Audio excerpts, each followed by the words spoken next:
All right, welcome to Roots of Reality Experiences. Today I'm joined by Dr. Tommy-Lundberg, who is a lecturer and researcher at the Division of Clinical Physiology at the Karolinska Institute. His research focus is on the control and regulation of skeletal muscle mass and function on sports performance. So, Dr. Lundberg, thanks for coming on today. Thank you for having me. So, when did you first get interested in sports physiology? That was really early, actually. I remember already during high school that I read textbooks on physiology and exercise physiology, sports physiology.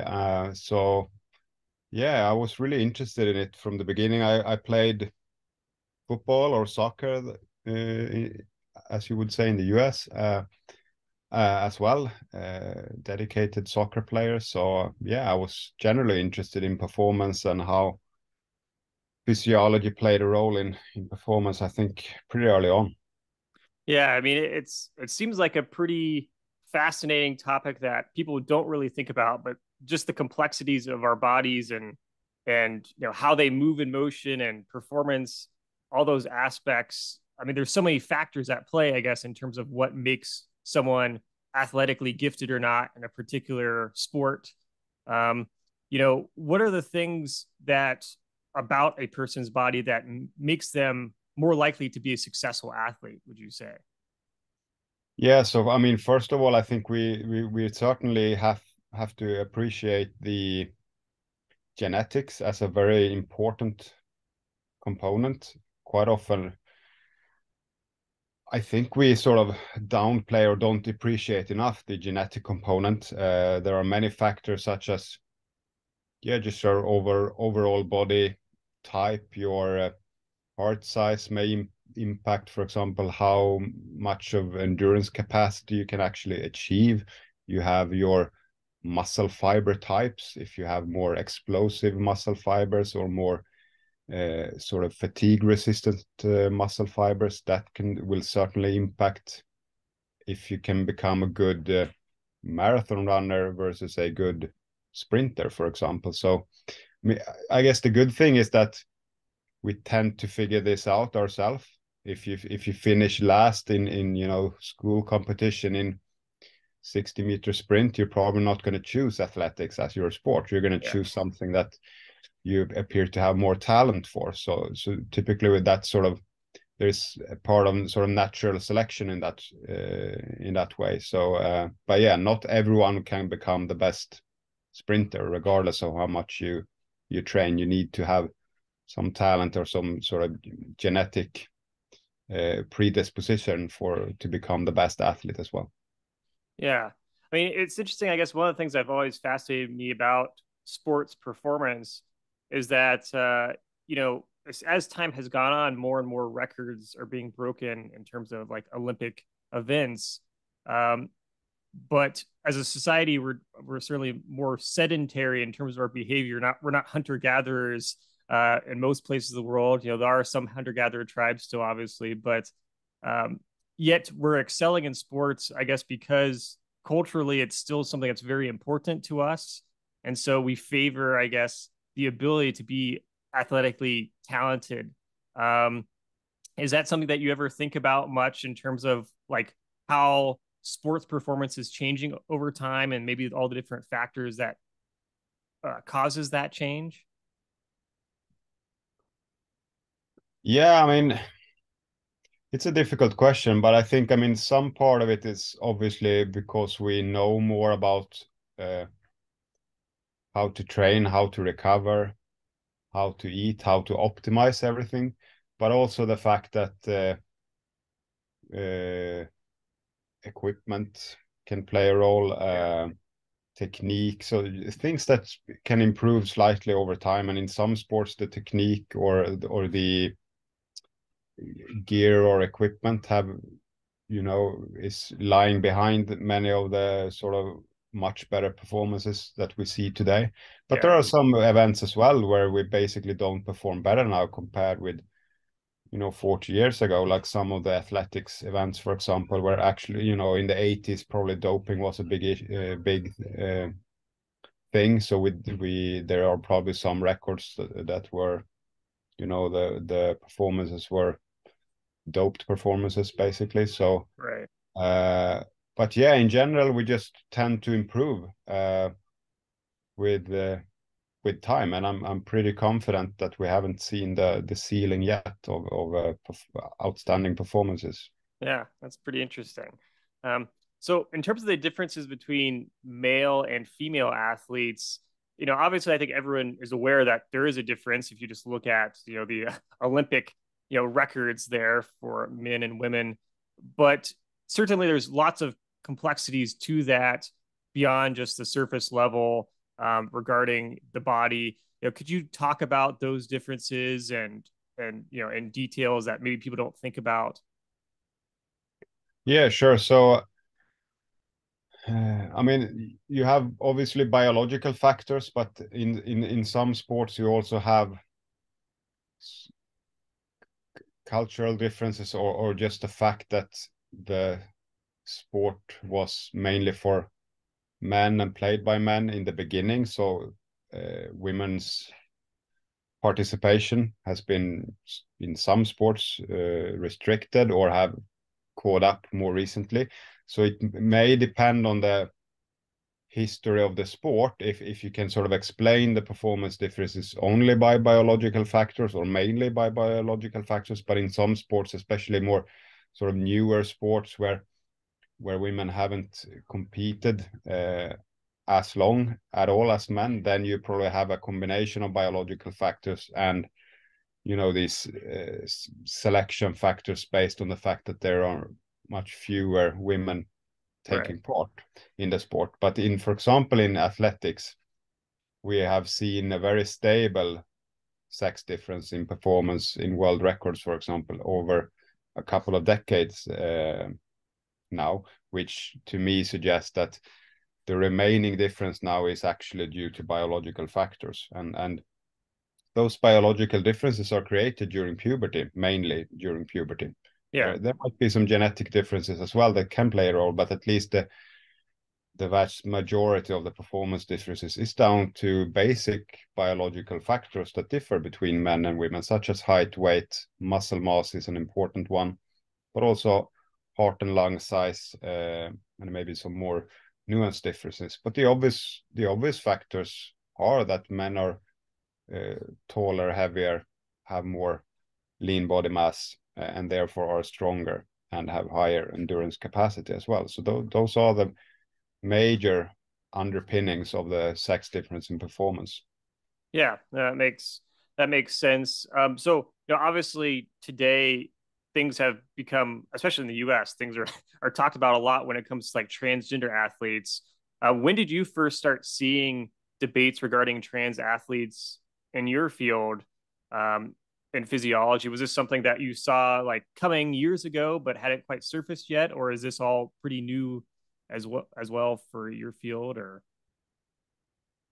Yeah, so I mean, to me, it was actually first not as if we just talk about the sex and gender sort of issue in sport in general. The first cases I sort of became aware of and heard about in the media was about the athletes with differences of sex development. Like there was a famous case with Caster Semenya, for example, who won some championships in 800 meters.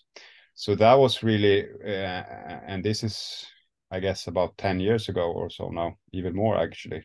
Uh, and so the transgender topic, I didn't really hear about it or think about it until we actually initiated a study in 2015 where we started to follow a transgender cohort undergoing hormone suppression in Stockholm here in Sweden, and I we measured muscle mass and strength and some of those relevant factors for sport. And then I started to think, I wonder what the current regulation is for this. So I started sort of looking more actively for that, and I came across the policy from International Olympic Committee and the World Athletics, for example. And then I think quite soon after that, I also realized that there had been a few cases surfacing, not these very big cases that had sort of reached international media, But I mean, certainly just a few years after we started doing this study, there were some cases coming up, and once we released the first publication from our study, it got a very big media attention, and then there were even more debate around this. There were some high school cases in the US. There were, yeah, just, all of a sudden cases popped up all the time. But it's a relatively new still phenomenon. I mean, the IOC, for example, the International Olympic Committee, they didn't deal with this at all until 2003, which was the first time actually this was raised by an international federation. So they had Right. to have a consensus meeting and discuss this issue for the first time. So this is only 20 years ago. Yeah. I mean, have the debates in the US, has that been replicated in Europe as well? As Europe having the same type of cultural debate regarding trans athletes, or? Yeah, I think so. I mean, there are probably slight differences I mean, both US and Europe have sort of well-known cases at relatively high level, but I think in what's special in the US is probably we have a lot of cases also at young ages and in high school athletics, for example. We don't have in most European countries the high school sport is not as big as in the US. We have sports Right. typically organized more at club community level, and so you don't join a high school team, for example. Really, we Sure. have sort of clubs all the way down, so it's organized a little bit different. So I guess that's one of the differences, that's more commonly discussed and debated also with younger kids in the US. Right. Yeah, it makes sense. I mean, it in America, I mean, it's always kind of fascinating, I think, also for people who come visit the US, just how ingrained sports are into school Yeah. systems. And it's a huge cultural thing where like it's an expectation for many people to play sports in the school system. And there's lots of kind of pride about those sports teams. So it's kind of interesting and kind of odd, I think, for the world as well to a certain extent. But um, so then I guess the question is, how much does like hormone therapy impact a trans woman athlete or something like that? If they're on hormone suppressors, I guess it depends on what age they take them as well. But from your understanding, what difference does that make? Yeah, so I mean the study we did, and it showed that after 1 year of if trans women suppress testosterone down to female levels, they lose about 5% of muscle mass and, yeah, similar degree of strength. But that was in untrained people, so they didn't do any training to try and resist that or anything. There is essentially no studies in athletes, so we can't say for sure exactly how much it would affect elite athletes. But the studies on untrained people, there's about 12 longitudinal studies who have measured aspects of muscle strength or muscle mass before and after hormone suppression, and they are quite consistent actually. It shows about a 5% decrease, and that should be put in a perspective of the typical difference between male and women, which is about 40 even 45% in lean Okay. body mass, for example. So Yeah. we typically sort of say that maybe 1/5 of the original advantage is removed by testosterone suppression. So that basically means that they do have still sort of a retained advantage from having gone through male puberty. Yeah. Okay.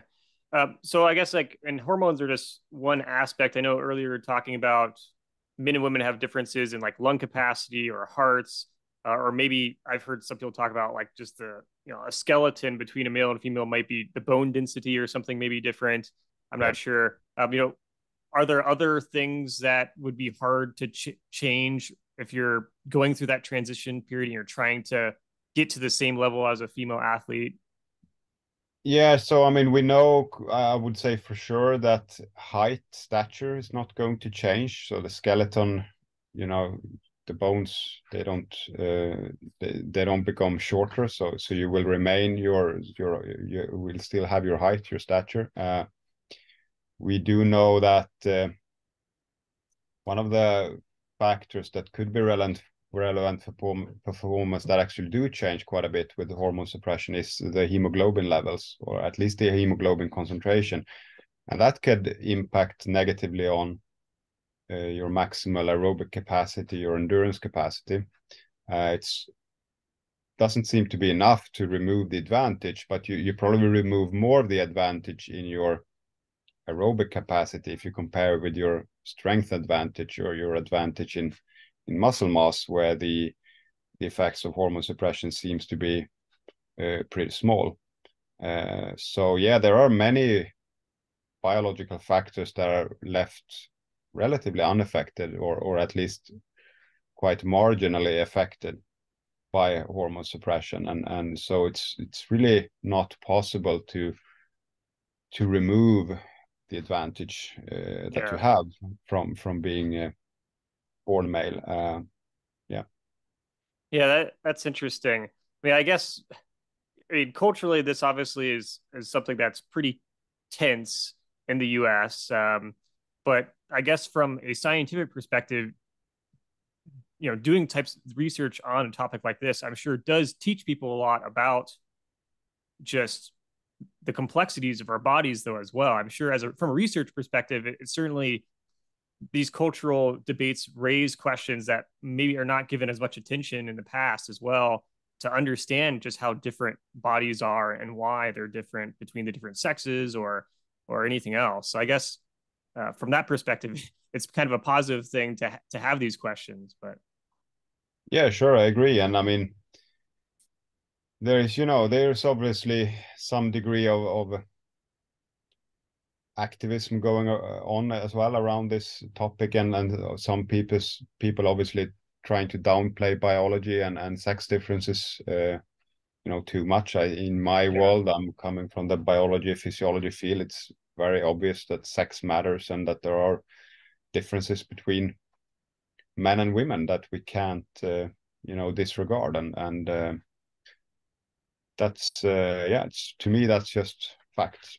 yeah, I mean, just coming from the world of history, a different part of sort of the academic research field. I mean, when you look at the history of our species, and the way it's developed, and the different tasks that men and women have carried out over time for hundreds of thousands of years. I mean, there clearly is a distinction between the bodies of men and women, and why they performed the tasks they did, or why men were fighting more in combat than women were historically, obviously by quite a bit, in armies around the world. So it is kind of interesting to see how culture of the present, uh, changes, and how people then will sort of change their worldview, and then how science or history kind of responds to that change, and try to calm down sort of the activist mindset that people have, because I think people in general have good intentions, but they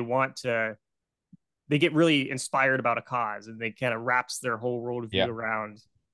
So it's difficult, but Yeah, I agree with that. Yeah. So how do you then see all this playing out across Europe or in the US, when it comes to these types of questions? Yeah, I mean, I think we're in a phase now where sports have realized that they sort of have to deal with this issue.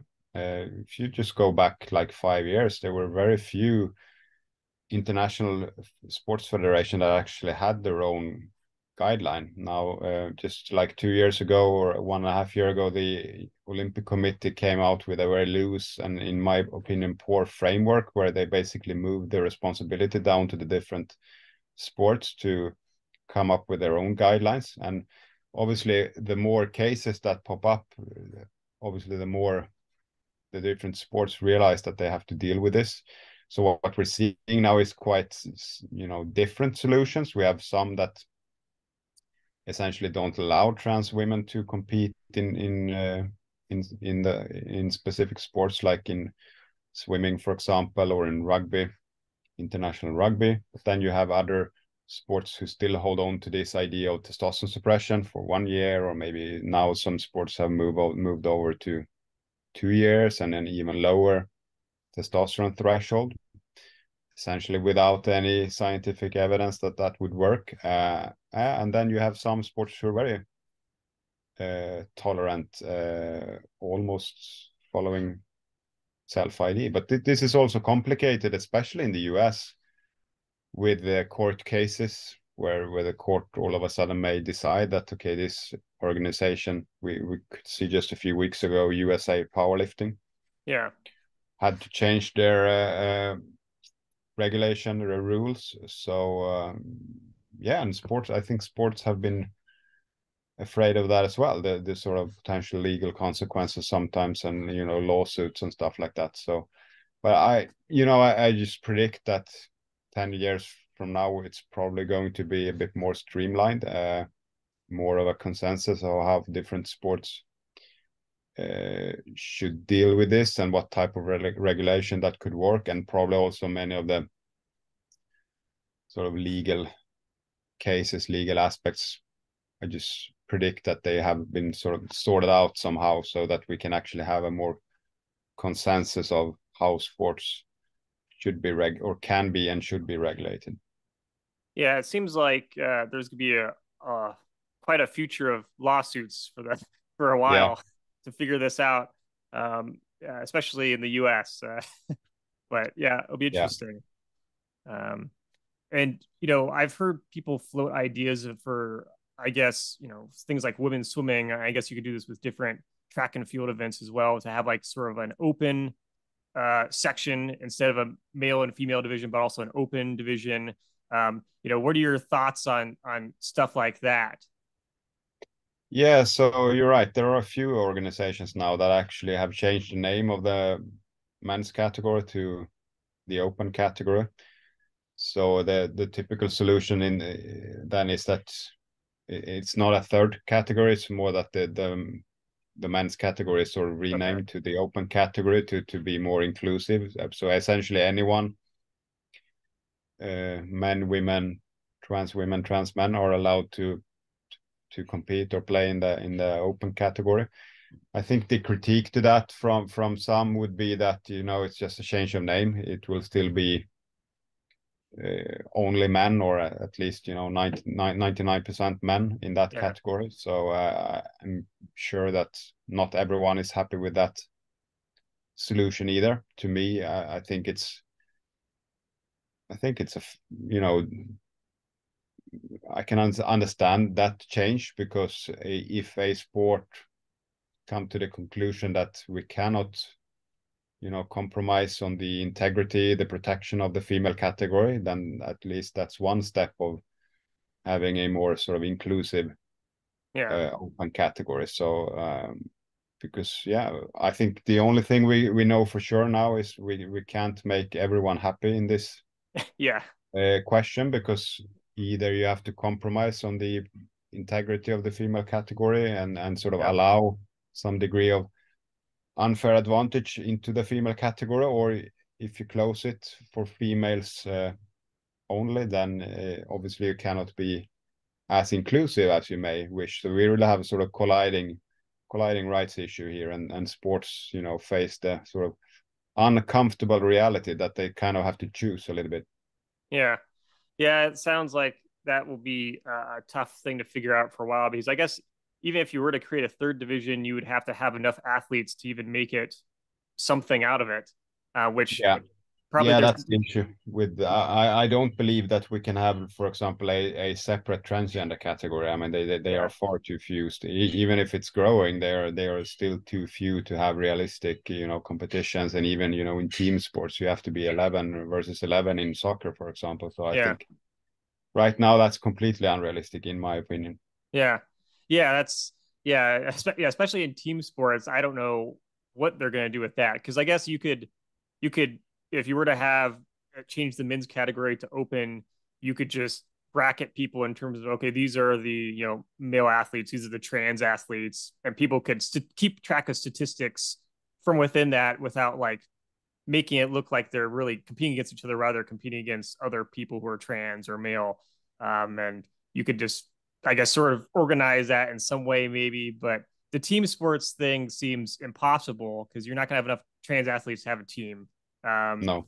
and putting a trans athlete on a team then would, obviously raise other questions. So, Yeah, um, exactly. And yeah, it's no, I mean, it's a difficult question. And my impression from sports federation is that they're really open and want to be, as inclusive as possible. But many, rightfully acknowledge that, female should also have, some sex protected rights, and rights to yeah, have a protected category, because otherwise you're kind of undermining the existence of the protected female category to begin with. I mean, it exists because of the big male performance advantage. That's why we have actually yeah, sports categories overall. We have the men and women categories, but you also have, a category for disabled people. In some cases, you have sometimes you have age categories, because it's not realistic that 16-year-old, compete against 10-year-olds. So all these sports categories they exist just to actually make sport more inclusive for everyone, because right. there's no meaning to if a 16-year-old compete against a 10-year-old. So it's Yeah, very important yeah, with sports categories. yeah. I mean, beyond lawsuits, I mean, I can see if sports federations decide to, because they're trying to be as inclusive as possible, let lots of trans athletes into the female category of sport. I could not only see, lawsuits from, women's rights activists, but also I could see, people just starting new sports federations where that's not allowed. Yeah. And just like, okay, if this sports federation is going to change, then we're just going to start a new one where we don't allow that type of change to happen, and to try to protect, the female sports category. I feel like this is a battle that's going to be going on for a while. So, Yeah, I think so too. It's going to go on, and it's, I guess it in some way it goes in parallel with what happens in society in general with this question, because obviously if you look at the number of people who seek, medical care, or support for gender dysphoria, for example, or saying they are transgender, or non-binary, etc., it had increased yeah, enormously. The numbers yeah, have increased enormously since 2011 or so, and you just predict that can't go on for forever either. So I guess we're kind of unsure still what we're actually seeing here. Or these yeah. true cases, or is that what's going on right now? How can it increase so much in just a few years? Yeah. I guess the kind of the sad part about that is that because there's so much tension regarding the subject, that the science kind of gets put aside, and more it's just people just, showing emotion and very upset on each side, trying to figure out, Yeah, how to defeat the other. Um, but the people that, would benefit from this, that's why we do scientific research in the first place, is to give people better understanding of what's going on, and what's the best for them to live their lives. So it's I think it's kind of unfortunate, because I think at the end of the day, no one wins when politics is interrupting scientific research. yeah. No, I agree, and it's the debate. Unfortunately, can be pretty toxic sometimes, and it's difficult to be constructive and have a sort of nuanced civil discussion about this in general. I think, because I spend some time on Twitter, and it's very difficult to have meaningful scientific discussions and debates. It's possible with some, but yeah, there's a lot of extreme activism going on as well at the same time. Yeah, So yeah, it's very sensitive and sort of emotive topic for many people. sure. Well, what are you currently working on then?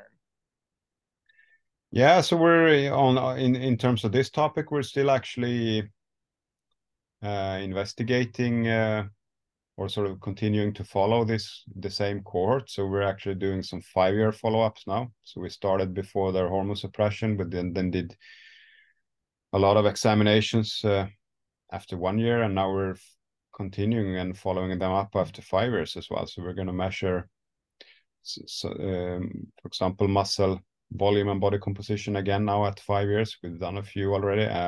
but we also do other physiological examinations that relate more to health, their health. Do they reach their, body composition goals? What about risk factors? Because obviously this is about, improving transgender medicine and transgender health as well. So, Yeah. so the project itself, it's quite broad, and it was not created because of this sporting issue, but I guess we realized the implications to some extent to the sporting issue as well, because we were going to measure muscle mass and strength, etc. So yeah, so that's still going on. I did a literature review paper like 2 years ago with Emma Hilton, where we summarized the studies. I'm engaging a little bit in some other papers discussing this topic in general. So yeah, it's going on. And obviously, once you're kind of in this as a researcher, you're also approached by the media quite frequently, and Yeah, I bet. even, also sports organizations, lawyers sometimes in lawsuits and stuff. So it's yeah, now it's but I still see it as just one part of my Sure. research activity, really. Yeah. Well, I guess the good thing is that you'll never get bored for the foreseeable future. So you'll have plenty to do. No, and it's fun to be in a way involved involved in research on a topic that is people actually care about. Yeah. I have written some, in my opinion, good papers that I don't know, maybe 10 people in the world have read. But Yeah. this Yeah. this sports medicine paper I wrote with Emma Hilton on this topic, I think it's been downloaded 340,000 times or something. So Yeah. it's Yeah. That's true. it's engaging for people. Yeah. Yeah, I mean, I guess you got into the right field and the right research topic because I mean, I think in academia in general, whether it's scientific research or historical research, I think for most people, you know, only a few people will actually read what people write or spend years and years researching. Yeah. But if you have just the right topic, especially if it's something that's become popular culturally to talk about or debate, it's going to be really popular. So. Yeah, that's very true. And what's the best way for people to keep track of your work and follow you?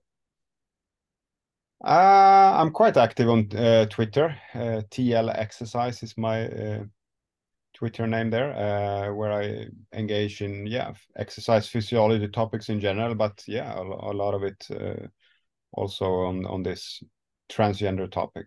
So yeah, Twitter is a good site, I think, in general, also to stay up to date on those sort of topics areas that you're Yeah. interested in. Yeah. Awesome. Well, thank you so much for coming on and sharing all of your knowledge. It's super interesting. I really appreciate it. Yeah, thank you for the invitation.